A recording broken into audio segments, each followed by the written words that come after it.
अरे खोटी जाता रे.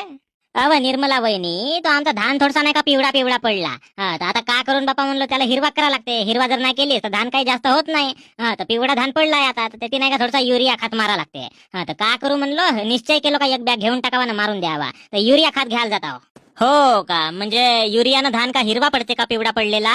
हो. अरे प्रभाकर, माझाही मास नाही का थोडासा पिवळा पिवळा पडून राहिला रे. कोणती बिमारी झाली का. थोडासा युरिया मला दे, थोडासा अंगा पायाला लावीन तर जाग्यावर तरी येईन.